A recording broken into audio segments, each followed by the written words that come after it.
Hello Internet, welcome to the channel. My name's Frankie, and in today's video we're going back to Primate Isles, our primate focused zoo in Planet Zoo franchise mode, and we're doing a bit of homework, I guess. We're not going to be building a habitat in this video. Instead, we're going to be doing some essential parts of the zoo that I just haven't tackled yet. First up is an appropriate place for our staff. Going to build a nice large building that's a bit more centralised in the zoo, because at the moment their staff buildings are quite off to the side.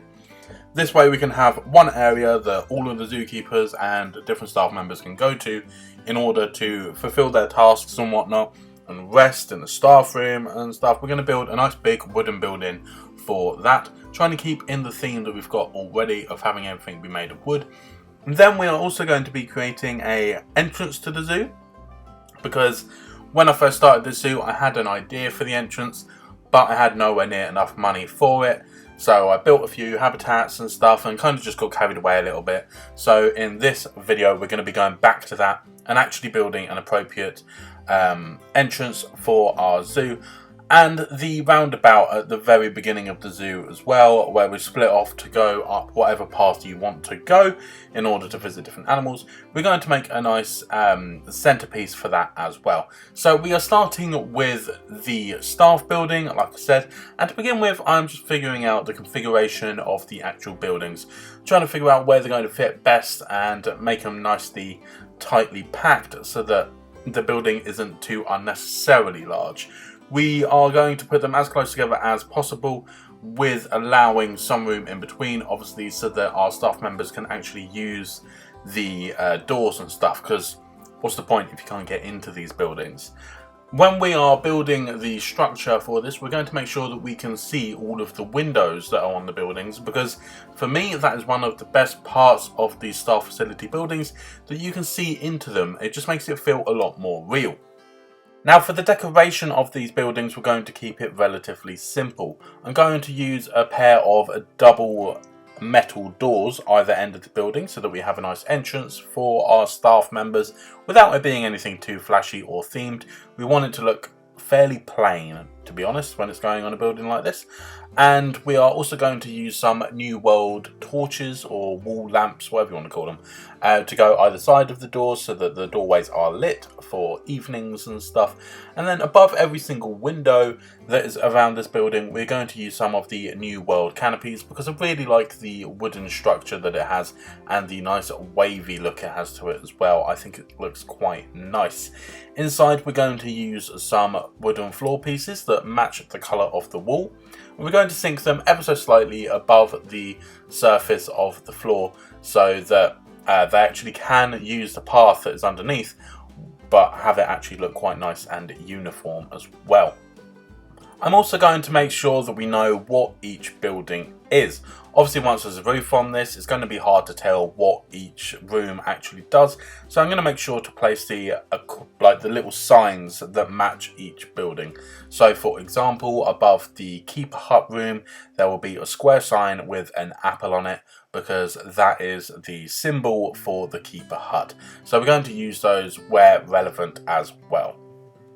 Now the roof was something I didn't entirely know how to handle. I could either make it look quite elaborate and pretty and therefore kind of distract from the utilitarian nature of this building, or have it look really plain and simple and therefore a little bit dull. And in the end I do end up opting for that. I use the wooden planks and just create a flat roof, because I don't want this building to really be that fancy. The idea is that as a guest you're probably never going to know this building exists. The exterior is made from a really dark wood and therefore it will blend into any surrounding trees or anything. It's kind of camouflaged, and therefore we want the roof to be as similarly simple so that we can camouflage this building quite effectively. So that is why I choose to just do a completely flat roof, and because of how I built it, it's not perfectly in line with each other, which means I do have to go off-grid just to make sure that there is an equal overhang for each of the roof tiles, because otherwise it doesn't fit quite perfectly, which is always quite frustrating when you're building these kind of structures. But I'm really happy with how this staff area turns out. It's exactly what I was after, something that looks really quite simple yet modern in terms of the building materials we're using, and it's just a nice place for all of the staff members to go that is more centralised in the zoo rather than really out of the way like it has been so far. And with the staff facility building done, we can go over to the very beginning area of this zoo, and that is a roundabout that we created, I believe, in like the second episode when we built for the Galapagos tortoise. So this roundabout has been here for a long time now, and I'm finally going to actually make a bit of a centerpiece to it. So to do that, I'm using some small 1 meter tall wall pieces from the Twilight pack because I really like that stone finish. I'm placing 2 pieces opposite each other, then copy and pasting them together and just rotating it on the same axis to create a perfect circle.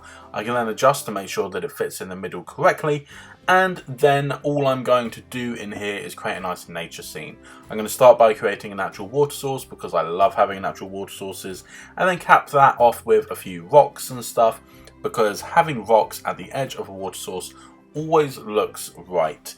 Don't know why, I just think it looks really cool. Maybe it's because water would obviously be causing some abrasion on the Earth's surface, and therefore if there is any rocks they will be exposed there rather than somewhere that doesn't really get any weathering. I also sink in some algae kind of overgrown rocks as well, just under the surface to add a little bit of variety in colour, really. For the trees, I'm going to kind of be a bit more mindful than normal. Usually I would plaster trees everywhere, but here we're going to use a few, just a few. We're going to use 3 quite big trees, and this is to really try and help direct the eye line. We want to make sure people can see right into the center of this thing, so we're going to have the trees be really tall and make sure that the eye level of the humans isn't like disrupted too much. You can see right into the middle quite easily. And then as for the ground coverage, I'm just plastering it with what plants are available. I have got the filters set to be tropical and African because that's where the zoo is set, so we are going to be using plants that are typically indigenous to this region. And then just to kind of finish off this area, we're going to use a couple reward statues of animals that are at the moment included in this zoo. So that includes the Bornean orangutan, the western chimpanzee, and of course the adorable capybara. We're going to have a few of those sat on some stones and stuff inside of this roundabout just as a bit of a focal point, so I guess have something to look at aside from this lovely natural space. Now it's time to create a proper entrance for this zoo, as at the moment we literally have just a bit of pavement with the guest spawners, and that's not acceptable. So my initial idea for this zoo was to have a beach area where there is a European guest boat, I believe it's called. Guest ferry that is kind of pulled up on the seaside, the beachy area, not the seaside, and the guests can walk up the beach to the zoo from there. However, when I started building, I kind of didn't like that idea anymore. I decided we did actually need a proper entrance building. Nothing too flashy, we're going to keep it relatively small and simple, but I still want a dedicated building for the entrance. And with that in mind, we're going to ditch the beach idea because it doesn't really make sense to go from trudging up through the sand to suddenly entering something that's kind of modern looking. So instead we're going to have a pier that stretches out into the water off the edge of this island that the guests can then come up and get to the entrance of the zoo. So the first thing that I'm doing here is I'm sketching out the basic shape of the building using some of the building pieces. We are using the dark wood New World pieces to try and fit the aesthetic that we've been using across the zoo for the staff building we just made, the chimpanzee house and the gorilla kingdom. All these buildings have been using New World building pieces, so we're trying to carry over this theme across the whole of the zoo. I also want to have a few little facilities in this entrance as well, and that's going to include a bathroom, an information stop, a guest shop, which is the hat one, I think, hats galore. We're also going to have Chief Beef and Gulpy Energy, I think it's Gulpy Energy, of all of the different Gulpy things available to us.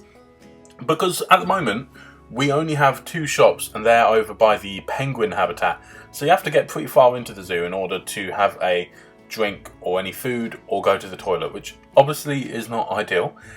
So we're going to have some at the entrance as well, because you normally would have this kind of thing at the entrance. What you can see me doing at the moment is creating a small canopy that is going to be going over the top of where the ticket booth barrier thingies are. And if you fancy, I don't end up doing it, but if you fancy, you can create this kind of structure and then have plants growing off it, like vines and stuff. That always looks quite nice. But mainly, it provides a little bit of shade and ties this building on the left to the building on the right. This is a type of structure that is used quite a lot in zoo entrances, so I thought it'd be quite appropriate to mimic it. I've built it out of the wooden pieces from the North Africa theme from the Africa pack, and coloured them white rather than the blue they come in. I really like this look because it's not perfectly painted. There are little patches of wood showing through. It shows that it's a little bit aged, and in this particular area where it's suspended up in the air, it would kind of be difficult to constantly be repainting this stuff, so it is going to get weathered and worn. So I think it kind of looks realistic for where these pieces of wood are being used. I'm creating a very basic structure for supporting it, just a couple beams that run underneath to join all the pieces of wood together, and then some that go into the ground as well, obviously as legs, to make sure that it's not just being supported by the building either side of it, but is instead fixed to the ground as well. Now, I do need to delete some of the path that I laid down earlier in order to put the ticket gates in place, because annoyingly they count as path. It's not something you can pop on the path. I think that would work a little bit better personally. And something else that's quite annoying is there are these gaps in between each one, and you can't get rid of them, at least as far as I can tell. So instead I find some appropriate stone pieces, which it seems to be like a few grey bricks that are laid, and I'm just going to sink those into the floor to cover that, and it really helps to kind of blend it into the path that we've already got chosen, but it also helps to kind of cap off this entrance as well. I think it really helps creating a bit more of an end point, so I quite like that, even though it wasn't part of the initial design. For this circular area, the idea was to have a portion of the zoo entrance that will be taller than the rest, that we can have our zoo logo on, and we can also use it for growing a few plants and stuff. Nothing too fancy, no massive trees or anything, but we can have some plants growing up there just to kind of tell our guests straight away, this is a very eco-friendly zoo. All of our building materials mainly are being recycled, so we're using a lot of wood or metal in the zoo rather than plastics, and we are also allowing nature to be a really big part of this zoo, because there is plant life everywhere, and that has been reflected in the entrance as well. And to create this nature scene is actually really quite simple. If you go over to your plants tab and then go down to the little section that kind of looks like a plant box, these are plants that are normally used in plant pots and stuff. It's more decorative flowers. But in that tab you can also find some mulch, and that is basically some fake filling for like a plant pot or something. So I'm going to take some circles of it and then fill the top of this cylindrical part of our building and make sure that there is something for the plants to grow in. Will the guests ever see up there? No. So is it really important that there's soil up there? No, because you're never going to see it. But for my peace of mind, I'm going to include it anyway. What you can see me doing on the screen at the moment is getting really annoyed with the roofing pieces. For some reason, I could not get it to work, despite the eave being at the right angle and stuff, the right length. I just could not get it to stop clipping through that piece of wood. So I ended up changing the angle that we've got our roofing tiles at, which isn't what I wanted, but it's not the end of the world. So, you know. Okay, back to what I was talking about. Once we've got the mulch in place, we can then put on the filters for the plants like we did earlier, which is the African tropical plants, and then we can choose what we want to have in this area with those filters on. And again, we are not going to be focused on like trees or stuff. We're going to use a few tiny, I think, banana palms or what they're called, the really small palm trees, because they're not going to get much bigger than what they are. And we're also going to use a bunch of ferns and stuff and some bushes just to make it look like it's full of life up there, but nothing that is too much and would cause way too much weight on this building and would come crashing down, because obviously that's not something that you want to happen unless you're, I don't know, a bit of a masochist and want things to go wrong. Yeah, that wouldn't be ideal. You may have also noticed that on the canopy bit that is above the ticket gates, I placed a few wooden seagulls. I can't explain why, but these wooden seagull pieces are potentially my favourite building piece. Is it the most versatile? No. For versatility, I would go with the wooden planks from the Twilight Pack. I love those pieces. But I just absolutely adore putting these flamingos on things. Not flamingos, sorry, seagulls. I think they just look so cool and give a building a lot of character. I think it's really cute, so yeah, we're including those for sure. Next, we are going to try our best to recreate the Primate Isles logo that I created myself for the channel and a video series. We're going to try our best to recreate that in game. Unfortunately, if you're playing on console, you cannot import images and stuff the way you can on PC to create custom signs. So instead, I'm going to try and recreate it myself. To do that, I'm going to go over to the art pieces and select around like a big circle. And we're going to choose the biggest one, turn it orange, and then just place that on the ground. We can then go into a bird's eye view and start to add our text. Now, one thing that I've done with the logo is I've made it so that the font is in different sizes and it doesn't all line up perfectly. It's quite erratic, but it has a lot of energy. And that does cause a problem. I'm having to jump between different sizes of font for making this, and always making sure to sync them into the surface of this piece, otherwise they just stand out too much and it doesn't look right, and it's just a lot of back and forth, which is okay. I end up really happy with how this comes out. It's not perfect, it doesn't match it perfectly, but it never was going to. Once the words are done, which is easily the most difficult bit because there's a lot of back and forth, we're going to put a few monkeys and apes on there as well. Now, the silhouettes that I used for the actual logo obviously do not exist in game. However, we do have some pretty good silhouettes that are just different to what I use, which is completely fine. We're trying to get as close to. We're not trying to exactly recreate it because that is, quite frankly, impossible. So the ones we end up going with is a gorilla on the left-hand side, chimpanzee with a chimpanzee on the back, a baby chimpanzee as well. That's going to go on the right hand side, and then in the middle we're going to have a sassy looking lemur just sat there chilling, saying like, welcome to the zoo. We're going to place those ever so slightly behind the letters at the top, and I gotta say I am really happy with this. I think it looks pretty good. It's pretty close to what I've created for this video series outside of this game, so I'm really happy with it, and I think maybe we use it in other parts of the zoo as well. But once we are done with this logo, I'm just going to pop it up on that cylindrical part of the building so that before you get into the zoo, it's the first thing that you see, so you know exactly where you are and what lays ahead. Oh, and one other thing that I do on this sign that is different to the original logo is I create kind of a drop shadow to all the text.